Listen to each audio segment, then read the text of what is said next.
Hello and welcome to बवाल banking classes. आज हम लोग JIB पेपर 4 जो न्यू सिलेबस है उसके अकॉर्डिंग मॉड्यूल सी का यूनिट 9 शुरू करेंगे। इसके पहले का मॉड्यूल ए और मॉड्यूल बी जो मॉड्यूल सी का यूनिट 8 तक है वो ऑलरेडी चैनल पे अपलोडेड है। Please go and have a look at it.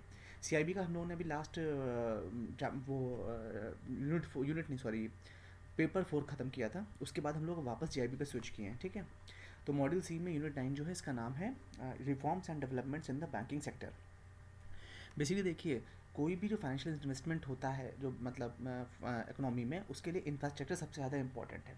तो इंफ्रास्ट्रक्चर का मतलब होता है जैसे कि रूरल रोड्स को बनाना, जिससे कि एग्रीकल्चर को सपोर्ट मिले, फार्मर्स को सपोर्ट मिले, वो अपने प्रोडक्ट्स को जो अर्बन एरियाज़ है वहाँ तक ले आ सकें और उसकी बेहतर कीमत पा सकें, ठीक है।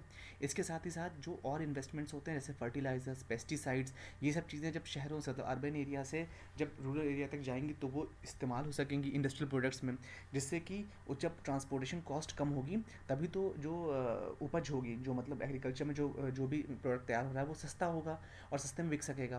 तो ओवरऑल इन सबको फलीभूत करने के लिए बेसिक चीज़ क्या है, इंफ्रास्ट्रक्चर। मतलब कि अगर देखा जाए उस केस में तो रोड्स हो गए या कोल्ड स्टोरेज हो गए, ये सब इंफ्रास्ट्रक्चर का पार्ट है एक तरीके से। Before moving on, I request कि प्लीज़ आप ये कॉपीराइट डिस्क्लेमर देख लीजिए that this video is for educational purpose only. Also request to please subscribe to YouTube channel that is Bawal banking classes.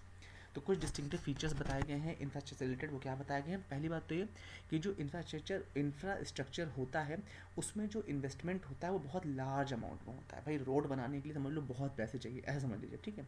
साथ ही साथ इसका जो जो बल्क इन्वेस्टमेंट होगा ये काफ़ी लंबे टाइम के लिए होता है। मतलब इसका इकोनॉमिक ऑफ स्केल जो होता है वो काफ़ी सिग्निफिकेंटली बड़ा होता है।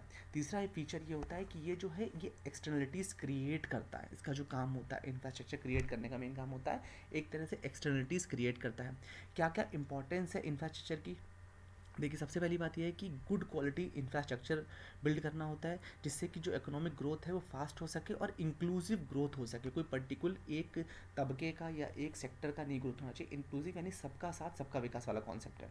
इंक्लूसिव ग्रोथ का मेन मतलब ये किया गया है कि जो जिसमें ज़्यादा लोगों को फ़ायदा हो। मान लीजिए आपने कोई ऐसी चीज़ बनाई जिसमें सिर्फ अमीर लोग पार्टिसिपेट कर पा रहे हैं, इनकी नेटवर्क 10 करोड़ से ऊपर है, लेकिन हमारा टारगेट ये है इंफ्रास्ट्रक्चर जब सोसाइटी में बिल्ड किया जाता है, गवर्नमेंट जब बिल्डअप करती है तो उसका एम होता है कि मेजॉरिटी जो बेसिक लोग हैं उनको ज़्यादा फ़ायदा हो सके। इंक्लूसिव ग्रोथ से क्या होता है, पावर्टी एलिविएशन होता है और साथ ही साथ जो इनकम इनइक्वालिटी है सोसाइटी के अंदर वो भी धीमे धीमे इराडिकेट होती है। गवर्नमेंट ने क्या कर रखा है, इंफ्रास्ट्रक्चर को कुछ सेक्टर्स में डिवाइड कर रखा है, जैसे कि construction, electricity generation, gas generation, water work का काम, ठीक है, non conventional energies distribution, railway track, roads, bridges, telephone lines, pipelines, waterways, port facilities, canal यानी ये नहर का जो काम होता है, सैनिटेशन, सीवेज, ये सब इन्होंने अलग अलग सेक्टर में डिवाइड कर रखा है। किस माध्यम से इंफ्रास्ट्रक्चर डेवलपमेंट किया था सेक्टर्स में, गवर्नमेंट के माध्यम से, डेवलपमेंट फाइनेंशियल इंस्टीट्यूशंस के माध्यम से, कमर्शियल बैंक के द्वारा, NBFC या नॉन बैंकिंग फाइनेंशियल कॉर्पोरेशन के द्वारा, इंश्योरेंस कंपनीज के द्वारा, या फिर ECB यानी एक्सटर्नल कमर्शियल बोरोइंग्स के द्वारा, और FDI यानी फॉरेन डायरेक्ट इन्वेस्टमेंट्स के द्वारा। इन सब तरीक़ों से इंफ्रास्ट्रक्चर को डेवलप किया जाता है। इंफ्रास्ट्रक्चर फाइनेंसिंग के लिए क्या क्या कैरेक्टरिस्टिक्स हैं, क्या विशेषता है, एक तो लॉन्गर मेच्योरिटी होती है। मतलब कि जो इंफ्रास्ट्रक्चर संबंधित जो भी फाइनेंसिंग करी जाती है उसका टेन्योर होता है, ड्यूरेशन होता है 5 साल से लेकर 40 साल तक का भी होता है, ठीक है, क्योंकि रेट ऑफ इंटरेस्ट बहुत कम होता है। स्पेशली एक्सटर्नल कमर्शियल बोरिंग्स या जो लाइन ऑफ क्रेडिट होता है उनमें तो बहुत ही कम होता है। तो इससे क्या होता है कि जो कंस्ट्रक्शन पीरियड होता है वो भी बहुत लंबा होता है, और जो उसका अंडरलाइंग एसेट जो भी क्रिएट हुआ है, जैसे रोड बन रही है, ब्रिज बन रहा है, वाटर वेव बन रहे हैं, या कोई सीवेज ट्रीटमेंट प्लांट बन रहा है, SWP वगैरह, तो वो सब कुछ क्या, STP सॉरी, तो वो सब कुछ क्या होगा, बहुत लॉन्ग टर्म के लिए होगा।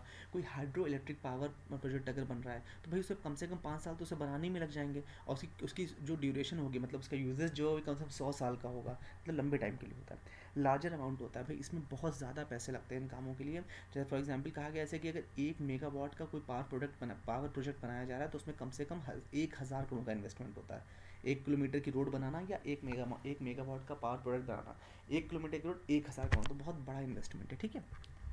हायर रिस्क होते हैं, इसमें क्या होता है, रिस्क बहुत इन्वॉल्व होता है। जैसे बहुत छोटा सा रिस्क अगर आपको समझाया तो जैसे पॉलिटिकल रिस्क आप समझ लीजिए। सपोज एक गवर्नमेंट ने ऑर्डर किया कि भाई किसी कंपनी से बोला कि यहाँ पे बनाओ, LNT ने बनाना शुरू किया, आधी रोड बनवाई, तब गवर्नमेंट टॉपल हो गई या गवर्नमेंट चेंज हो गई, तो पता लगा LNT तो बीच में फंसी हुई है। तो इसलिए इसमें रिस्क ऐसा नहीं है कि वो रोड कंप्लीट नहीं होगी कंप्लीट, बट उसमें अलग तरह के हर्डल्स आएंगे। तो रिस्क जो होते हैं वो कई तरह के होते हैं, जैसे एनवायरमेंट रिस्क भी होते हैं। जैसे आपने मुंबई में एक केस सुना होगा, आरे करके वहाँ पर एक जंगल है, उसके बारे में कि वहाँ पे इन्वायरमेंट क्लियरेंस नहीं मिल रही थी, तो चाह कर भी ब्रिज का काम कंप्लीट नहीं हो पा रहा था।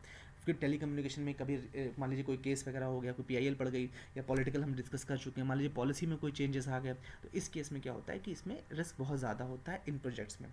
जो रिटर्न्स होते हैं वो फिक्स्ड होते हैं लेकिन लो होते हैं, मतलब उनका अमाउंट, क्योंकि भाई बहुत सस्ते रेट ऑफ इंटरेस्ट पे ये लोन्स किए जाते हैं, क्योंकि इनका जो मेन इम्पैक्ट है वो दिखाया था सोसाइटी के अपलिफ्टमेंट के लिए, पॉवर्टी एलिवेशन के लिए। जैसे रोड अगर बनाई जा रही है तो वो रूरल को अर्बन से कनेक्ट करने के लिए बनाई जा रही है, ठीक है, फास्टर मूवमेंट्स के लिए बनाई जा रही हैं, तो उनका कैस्केडिंग इफेक्ट तो बहुत ज़्यादा, मतलब उसका अल्टीमेटली रिजल्ट ज़्यादा मिलेगा, बट मॉनिटरी बेनिफिट जो तुरंत मिलते हैं आपको वो बहुत कम है। एनुअल रिटर्न्स ऑलमोस्ट जीरो होते हैं, कभी कभी तो निगेटिव भी होते हैं in fact. With this we have come to end of the part 1। I hope you like the session. इसके बाद हम लोग पार्ट 2 में रिमेनिंग पार्ट देखेंगे। Before moving on, before signing off, I request please subscribe the channel and do give us your genuine feedback. Thank you so much for a valuable time.